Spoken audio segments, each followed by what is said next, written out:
If you're looking to improve your aim, KontrolFreeks have always been the go-to. But with modern gaming and peripherals like the Xbox Elite controller, are KontrolFreeks still worth it? Not only will I be unboxing 5 new KontrolFreeks for the first time in, man, it's almost been probably a decade. I took my KontrolFreeks off to play some Call of Duty, and you're gonna see a side-by-side comparison with and without KontrolFreeks on. I'll also be explaining how KontrolFreeks work and ultimately answering if they are worth it or not. So KontrolFreek sent me this package. Shout out KontrolFreek. If you guys want to pick up a pair of what is inside of here, make sure you use my discount code you see on the bottom of the screen right now. We got all sorts of goodies inside, but we're gonna start with these right here. Are the newer KontrolFreek Frenzies. They are a mid-rise and high-rise combo. I love the purple color on this, reminiscent of the old Battle Royale sticks. They got the little Lotus flower pattern on them. But you can see the mid-rise one is the lower 6.5 millimeter in height, and this right one is 10 millimeters in height. Both of them are concave sticks, and these are equivalent to the popular Galaxy sticks I actually am currently using on my controller. But KontrolFreeks are, they're all about customization. So if you're not a fan of a high-rise stick and maybe you don't want to get the Frenzy because of that, you can check out these ones right here. Yeah, the Lotus sticks. Man, they made these packages a bit harder to open. I don't remember them being this hard. I guess it keeps your stick secure. That's cool. Toss it to the side, and voila, these are the Lotus. So yeah, these are both mid-rise or low-rise sticks. They're both 6 millimeters concave, and these are equivalent to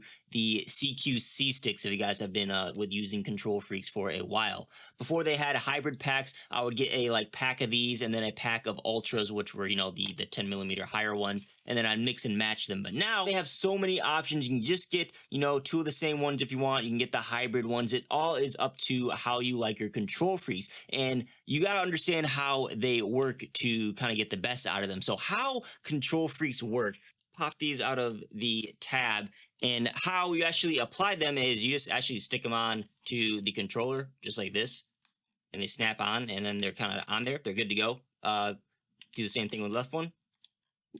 Pop that on, and bam.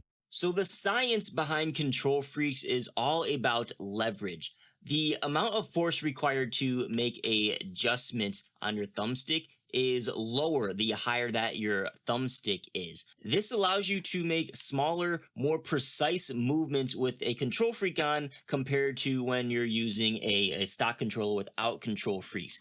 This also allows you to up your in-game sensitivity while retaining greater control. The difference is day and night, and you'll see it firsthand in my KontrolFreeks off versus KontrolFreeks on gameplay comparison coming up shortly. So actually, I'm going to bust out a classic pair of, where are these at? Yeah, right here. A classic pair of thumbsticks to kind of demonstrate these. So these are the KontrolFreek Galaxies. These are a classic. These are like the best-selling ones, but this is the newer Crystal Edition. You can see they're actually made of a see-through translucent material. Same exact design. The left one's a 6.5 mil. The right one's a 10 millimeter concave. So on top of improving your aim with the higher thumbstick, KontrolFreeks make the controller feel way more natural in your hand, at least for Xbox. I don't know about PlayStation because I haven't touched a PlayStation controller in years. Xbox is better than PlayStation. But you honestly get a much more comfortable gaming session because they help reduce fatigue in your hand. So what I mean by this is the left stick. Actually, you know what? I probably should take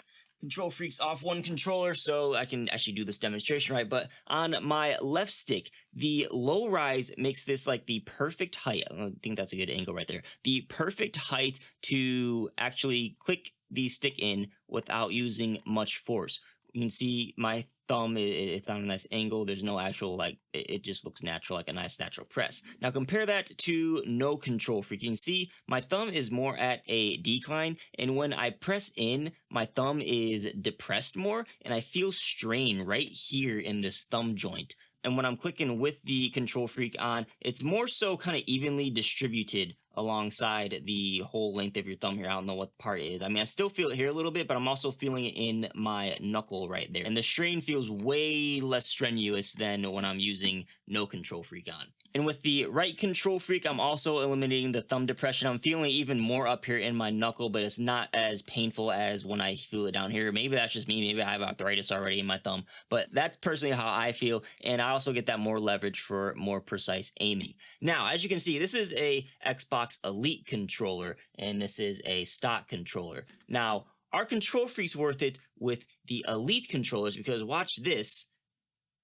Bam, you can take your analog sticks off on the Elites, and you can swap them with either of these different thumbsticks that come with the controller. You get one little domed one, you get two of the OG Xbox 360 controllers that have a wider surface, but most importantly, you get one high-rise stick that is kind of equivalent to a KontrolFreek. So people wonder if these will be a replacement for KontrolFreek, if they are even worth it. As I mentioned earlier, this left thumbstick, this low-rise one for my left stick, isn't quite tall enough, and you only get one high-rise, so I can't put this on my left stick because then I won't have it for my right stick. So I am getting that strain in my thumb joint that I don't feel when I have a KontrolFreek on. But the big problem is this right stick on the Elite, it just isn't quite tall enough. I think this works. The right controller and the right stick is touching the Elite controller, but the Elite controller and that high-rise stick is not touching the right controller because it's not as tall.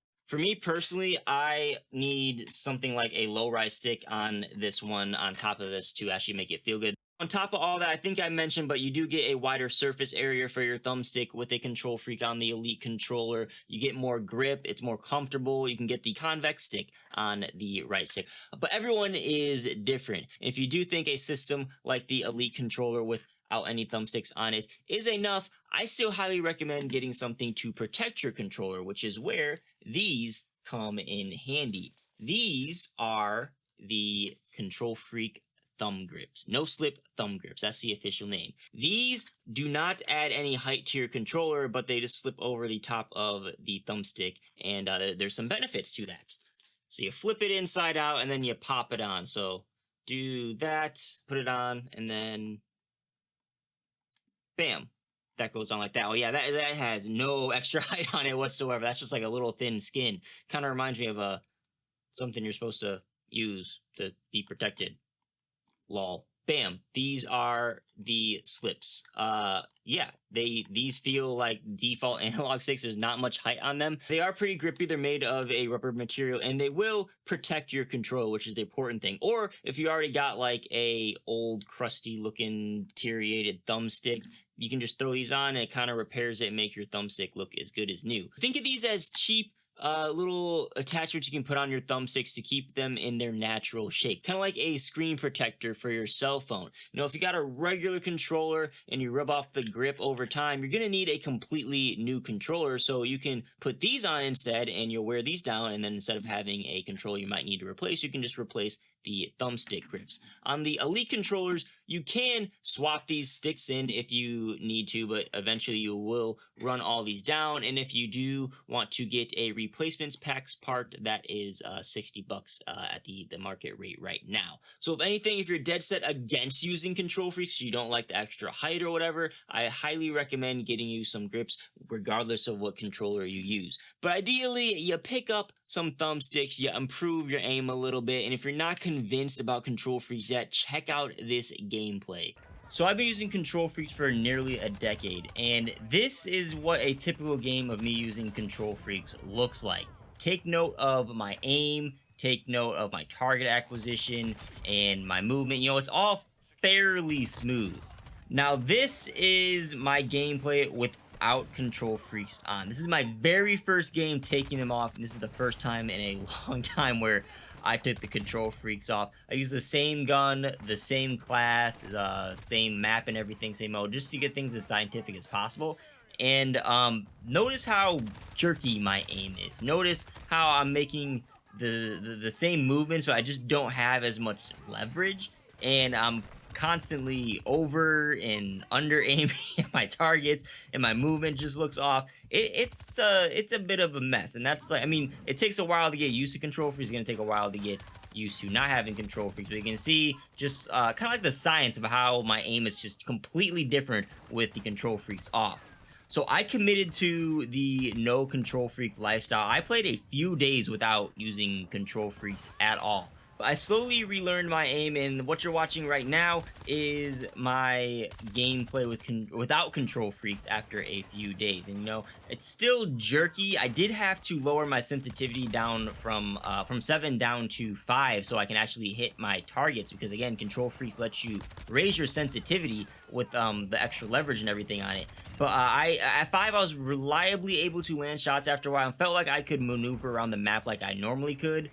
And my gameplay looks pretty similar to what it was before, but you'll still notice my aim's a little bit jerky. It's not as on point as it should be, and you'll see me raise my sensitivity from 5 back to 7. This is again without Control Freaks on, and you can see my gameplay definitely gets a bit more jerky. My aim is unreliable. It's just not looking too great. Now if I take my Control Freaks completely off and just ditch them, which I would never do, I don't know why you would do that in the first place, but if I did commit to that, you know, I would improve over time. I would learn to re-aim, but I would still be playing at a lower sensitivity, and it's going to be harder for me to make those micro adjustments, and that's going to be intensified at range when you're trying to aim at people. Say you're playing Warzone, trying to aim across the map, it's going to be harder to make those micro adjustments when your thumb isn't as high as it can be with a Control Freak on. But I'm hoping this example helps. Now, getting Control Freaks is not going to be you're going to put them on and instantly be amazing at aiming. You have to give them a few days to learn them, then you'll start landing your shots. Your gameplay won't be jerky or off. And then, you know, give it a few weeks, you'll be able to, you know, you'll see improvement. You'll be able to start raising your sensitivity at that point, and then after a few months, you'll never want to go back to Control Freaks, and you'll just be a master. I mean, whatever setup you decide to go with, you do have to practice over time and get better, and have to learn how to aim with your certain setup. If you got a low rise, no Control Freak, a high rise thumbstick, a sniper super high thumbstick. But hopefully, you know, if you take anything away from this gameplay, you can see the sensitivity difference. That you definitely can use a higher sensitivity with Control Freaks, which you can't argue that isn't a benefit. So give them a try. Everyone's different. Maybe you'll like no Control Freaks on your left stick like this, and maybe you'll like one on your right. Maybe you'll like a low rise one on your right stick, or all high rise Jack 10Ks. I mean, there's a lot of similar Control Freaks with little small differences. Like this last pack here. This last pack we have here is the classic KontrolFreek Infernos. Crack this open. Oh yeah, see how easy these older packs were to open up? So much easier. I was thinking these were a hybrid pack, but these are two 10mm sticks. So these would be the ultra. So like I said back in the day, you'd have to get one pack of these and one pack of these, and you can mix and match them to have one for each stick. Nowadays, you can just get, you know, the galaxies to get one of each. So these are obviously red. They are made of a bit more of a rubbery material compared to this Lotus one.